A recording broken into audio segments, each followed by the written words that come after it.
Hello दोस्तों, एक बार फिर से स्वागत है आपका मेरे यूट्यूब चैनल आर्स नोट्स पर। और आशा करता हूं दोस्तों आप सब स्वस्थ होंगे, मस्त होंगे। दोस्तों, हरियाणा पुलिस के लिए आपके लिए एक मोस्ट इंपॉर्टेंट वीडियो लेके आए हैं, जो कि होगी भारतीय संविधान से। दोस्तों, वे क्वेश्चन इस वीडियो में आपको मिलेंगे जो कि हरियाणा पुलिस में बार बार पूछे गए हैं और आगे भी पूछे जा सकते हैं। दोस्तों, एक या दो क्वेश्चन जो हैं बार बार भारतीय संविधान से पूछ ही लिए जाते हैं, तो आपको वही क्वेश्चंस करवाएंगे जो कि बार बार पूछे गए हैं। तो दोस्तों, वीडियो अंत तक देखिएगा, कोई भी क्वेश्चन मिस ना कीजिएगा। तो आइए दोस्तों शुरू करें।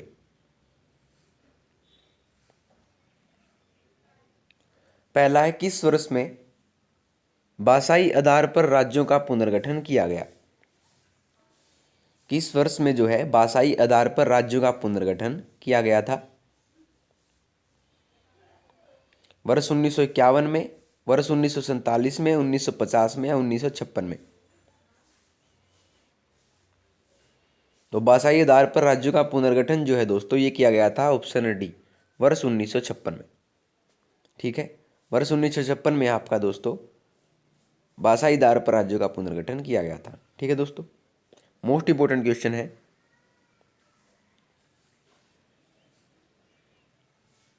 अगला है, भारत के संविधान का निर्माता किसे माना जाता है? भारत के संविधान का निर्माता किसे माना जाता है? महात्मा गांधी, भीमराव अंबेडकर, जवाहरलाल नेहरू या बी.एन. राव?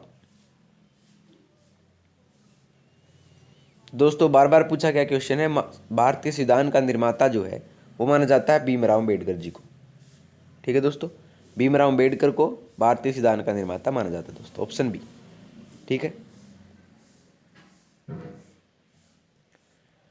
अगला देखिए, धर्मनिरपेक्ष शब्द भारत के संविधान की उद्देशिका प्रस्ताव का एक भाग है। धर्मनिरपेक्ष शब्द जो है भारत के संविधान की उद्देशिका का एक भाग कब हुआ? यानी कि धर्मनिरपेक्ष शब्द जो है भारत के संविधान की जो उद्देशिका है उसमें कब जोड़ा गया या किस संशोधन के द्वारा जोड़ा गया? ये जोड़ा गया था दोस्तों 42वें संविधान संशोधन के बाद। जो 42वां संशोधन था उसके बाद जो है धर्मनिरपेक्ष जो है, जिसमें सभी धर्मों का समान दृष्टि से देखा जाता है, वो भारतीय संविधान की उद्देशिका में जोड़ा गया दोस्तों। ठीक है, ऑप्शन डी।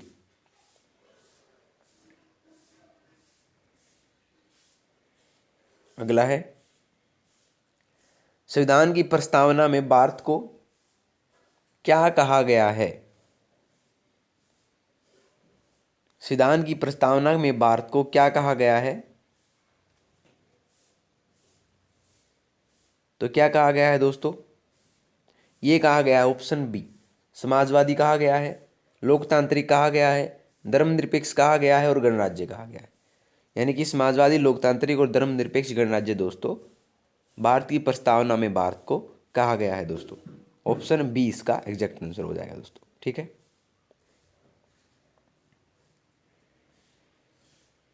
अगला है, लोकसभा के लिए चुनाव लड़ने के इच्छुक व्यक्ति की न्यूनतम आयु क्या होनी चाहिए? जो लोकसभा का चुनाव लड़ते हैं दोस्तों, उनकी न्यूनतम आयु कितनी होनी चाहिए? 21 वर्ष, 25 वर्ष, 30 वर्ष या 35 वर्ष? तो दोस्तों, उनकी न्यूनतम आयु होनी चाहिए 25 वर्ष। 25 वर्ष का जब कोई भी व्यक्ति हो जाता है तो वो लोकसभा चुनाव लड़ने के लिए योग्य हो जाता है दोस्तों। ऑप्शन बी इसका एग्जैक्ट आंसर होगा। ठीक है,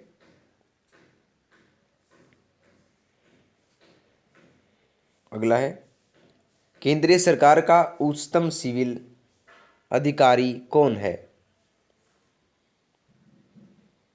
केंद्रीय सरकार का उच्चतम सिविल अधिकारी कौन है?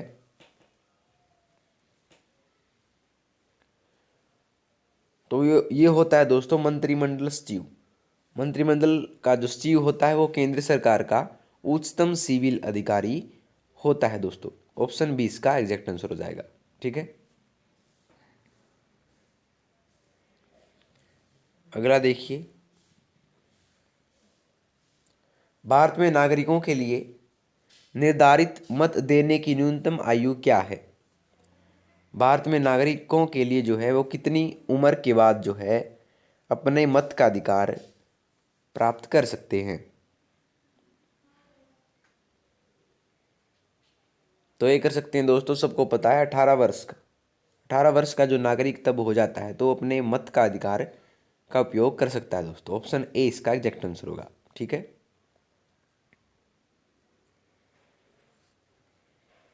अगला है,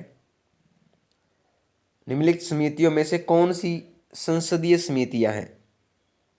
निम्नलिखित समितियों में से कौन सी संसद की समितियां हैं?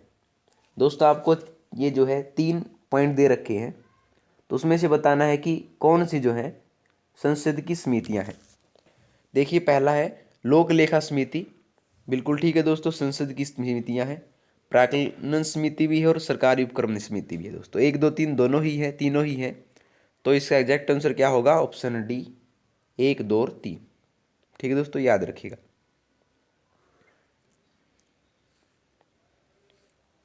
अगला है, भारतीय संविधान में भारत को किस रूप में वर्णित किया गया है? भारत के संविधान में भारत को किस रूप में वर्णित किया गया है? तो ये किया गया है दोस्तों राज्यों के संघ के रूप में। राज्यों के संघ के रूप में जो है भारत के संविधान में भारत को इंगित किया गया है दोस्तों। Option A. ठीक है, चलते हैं अगले क्वेश्चन पर। सबके सब ऐसे क्वेश्चन दोस्तों जो बार बार पूछे गए हैं, तो एक भी क्वेश्चन आप छोड़िएगा नहीं। अगला, भारत में कौन सी प्रणाली है? भारत में कौन सी प्रणाली है? संसदीय प्रणाली, राष्ट्रपति शासन प्रणाली, अर्ध राष्ट्रपति शासन प्रणाली या बहुव्यक्ति कार्यपालिका प्रणाली? तो भारत में जो है दोस्तों ये है आपकी संसदीय प्रणाली। ऑप्शन ए इसका एग्जैक्ट आंसर होगा दोस्तों। ठीक है, अगला देखिए, भारतीय सर्वोच्च न्यायालय के न्यायाधीशों की नियुक्ति कौन करता है? जो भारतीय सर्वोच्च न्यायालय है उसके न्यायाधीशों की नियुक्ति कौन करता है?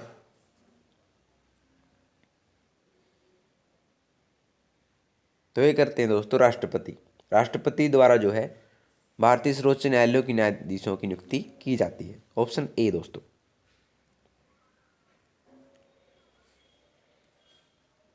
अगला है, निम्नलिखित में से संविधान का वह अनुच्छेद कौन सा है जो जम्मू कश्मीर को विशेष दर्जा प्रदान करता है? दोस्तों अब ये हटा दिया गया है, तो पहले क्वेश्चन इसका बनता था, तो फिर भी इसका जो है आंसर होगा 370। भारत में जम्मू कश्मीर को विशेष दर्जा 370 के अंतर्गत प्रदान किया गया था, जो कि अब वापस ले लिया गया है और उसको केंद्र शासित प्रदेश बना दिया गया है दोस्तों। ऑप्शन सी इसका एग्जैक्ट आंसर होगा। ठीक है,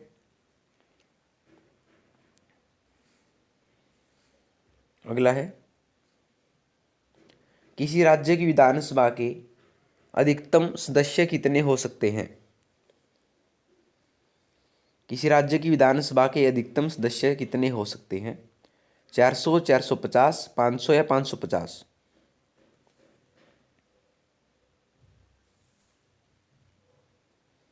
तो दोस्तों ये हो सकते हैं, अधिकतम संख्या 500 तक हो सकती है दोस्तों। ऑप्शन सी इसका एग्जैक्ट आंसर होगा। ठीक है, अगला है, भारत का मुख्य निर्वाचन आयुक्त कितनी अवधि के लिए पद पर होता है? भारत का जो मुख्य निर्वाचन आयुक्त होता है वो कितनी अवधि के लिए पद पर होता है? तो ये होता है दोस्तों 6 वर्ष या 65 वर्ष की आयु तक के लिए, जो भी पहले हो। 6 वर्ष का तब के लिए और 65 वर्ष का तब तक वो नहीं हो जाता, तब तक वो मुख्य निर्वाचन आयुक्त की अवधि उस पद के लिए बना रह सकता है दोस्तों। ठीक है, ऑप्शन सी। हर क्वेश्चन महत्वपूर्ण है दोस्तों। अगला, अब तक भारत के संविधान की उद्देशिका में कितनी बार संशोधन किया जा चुका है? अब तक भारत के संविधान की उद्देशिका में कितनी बार संशोधन किया जा चुका है?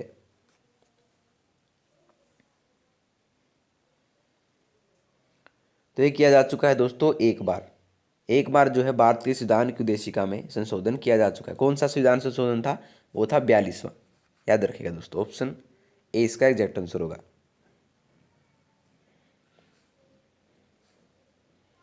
अगला है, संविधान में मौलिक कर्तव्य किस संशोधन द्वारा जोड़े गए थे? संविधान में मौलिक कर्तव्य किस संशोधन द्वारा जोड़े गए थे? 40वां संशोधन, 42वां, 44वां या 45वां?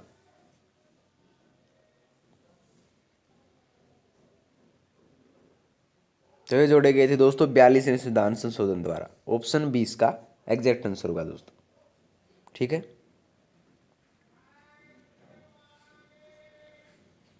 अगला है, निम्नलिखित में से किस देश का अलिखित संविधान है, जिसका जो है बिना लिखा हुआ संविधान है, वो किस देश का है? यूएसए, यूके, पाकिस्तान या भारत?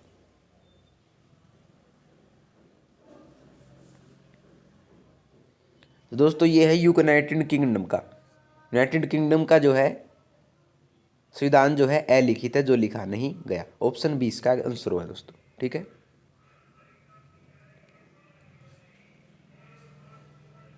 अगला है, भाषाई आधार पर भारत में पहला राज्य कौन सा बनाया गया?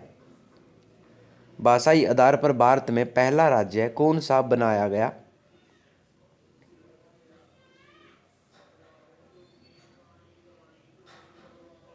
तो ये बनाया गया था दोस्तों आंध्र प्रदेश। आंध्र प्रदेश राज्य जो है भाषाई आधार पर सबसे पहले बनाया गया था दोस्तों। ऑप्शन सी इसका एग्जैक्ट आंसर होगा दोस्तों, याद रखिए।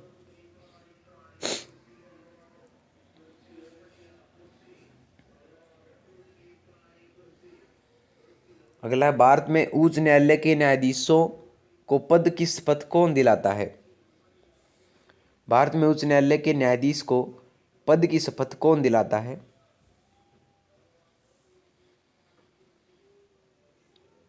तो जो उच्च न्यायालय का न्यायाधीश होता है दोस्तों, उसको पद की शपथ दिलाते हैं राज्य के राज्यपाल। ठीक है दोस्तों, राज्य का राज्यपाल जो है उच्च न्यायालय के न्यायाधीशों को पद की शपथ दिलाता है। ऑप्शन बी दोस्तों।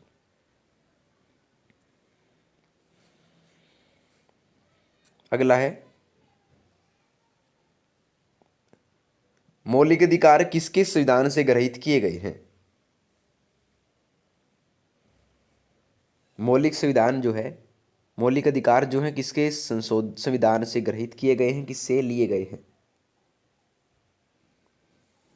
तो ये लिए गए हैं दोस्तों अमेरिका के संविधान से जो है मौलिक अधिकार लिए गए हैं दोस्तों। Option A.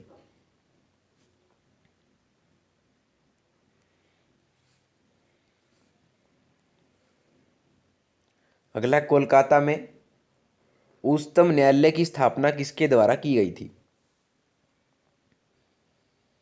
कोलकाता में उच्चतम न्यायालय की स्थापना किसके द्वारा की गई थी?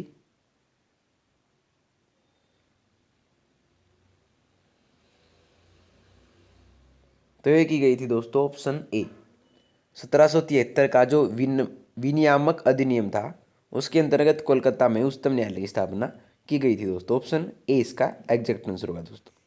ठीक है, अगला देखिए, भारतीय संविधान में अपशिष्ट शक्तियां किसको सौंपी गई हैं? भारतीय संविधान में जो है अपशिष्ट जो शक्तियां होती हैं वो किसको सौंपी गई हैं?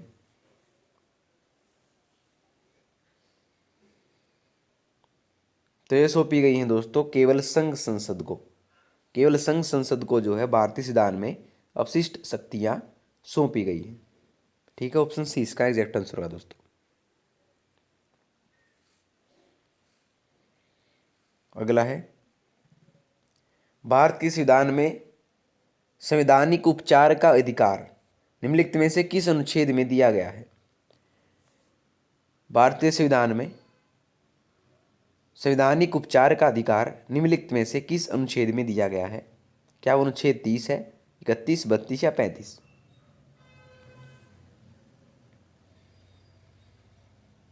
तो ये दिया गया है दोस्तों ऑप्शन सी 32वें।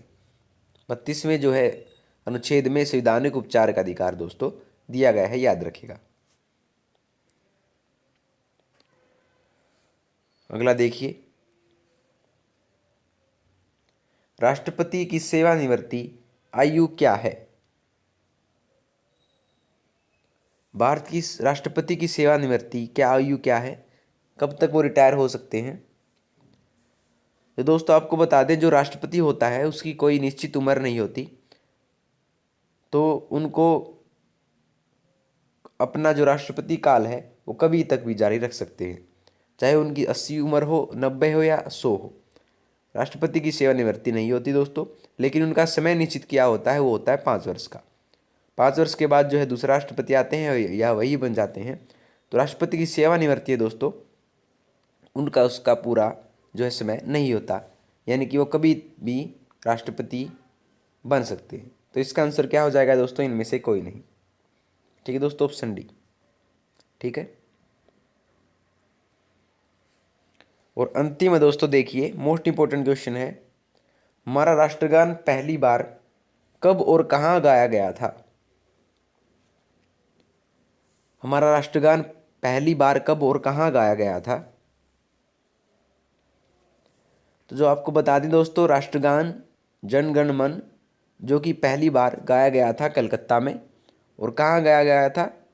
कलकत्ता में गाया गया था। और कब गाया गया था? 27 दिसंबर 1911 को कलकत्ता में गाया गया था दोस्तों। ऑप्शन डी इसका एग्जैक्ट आंसर होगा। ठीक है, याद रखिएगा दोस्तों। तो लो जी दोस्तों, आपकी वीडियो होती है कंप्लीट। अगर आपको वीडियो पसंद आई हो तो वीडियो को लाइक शेयर और कमेंट करके जरूर बताइएगा, और आरएस नोट्स चैनल को सब्सक्राइब कर लीजिएगा। तो दोस्तों मिलते हैं आपसे अगली वीडियो में नए और रोचक प्रश्नों के साथ। तब तक के लिए धन्यवाद दोस्तों।